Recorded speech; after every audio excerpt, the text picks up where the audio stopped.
I den her vejledningsvideo vil jeg vise, hvordan du bestiller et elektrisk gardin hos Smart Gardin. Oppe i menuen kan du altid vælge det gardin, som du har lyst til at beregne prisen på, og du kan også se vores tilbehør. På forsiden har du også mulighed for at beregne prisen. Start med at vælge den type gardin, som du vil have prisen på. I det her tilfælde, der vælger jeg rullegardin. Du skal herefter vælge størrelsen på dit gardin. Du skal både vælge bredden i centimeter, og du skal vælge højden i centimeter. Når du har gjort det, så trykker du næste. Du skal herefter vælge, hvilken stoftype du ønsker til dit gardin. Du kan vælge den transparente, hvor lyset nemt trænger igennem, men det er også nemt at kigge igennem gardinet. Du har også mulighed for at vælge den semitransparente, hvor lyset stadigvæk kan trænge igennem, men man kan ikke se igennem gardinet. Eller du kan vælge mørklægningen, hvor lyset hverken trænger igennem, eller man kan se igennem.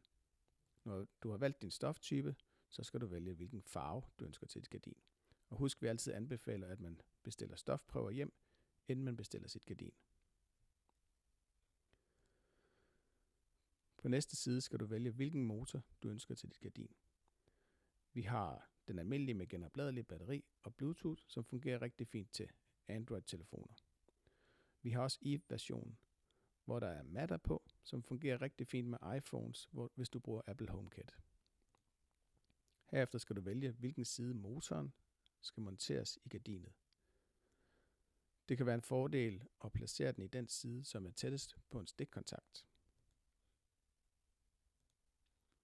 Herefter vælger du, hvilken farve beslagene og endeprofilen, som sidder i bunden af gardinet, skal have. Og her kan du så endelig vælge, hvilken type endeprofil du ønsker til dit gardin. Til sidst vælger du eventuelt, om der er noget tilbehør, du skal have med, som USB-kabel eller fjernbetjening. På sidste side så får du en opsamling på de ting, som du har valgt til dit gardin, og du får den samlede pris, og kan nu tilføje dit gardin til kurven.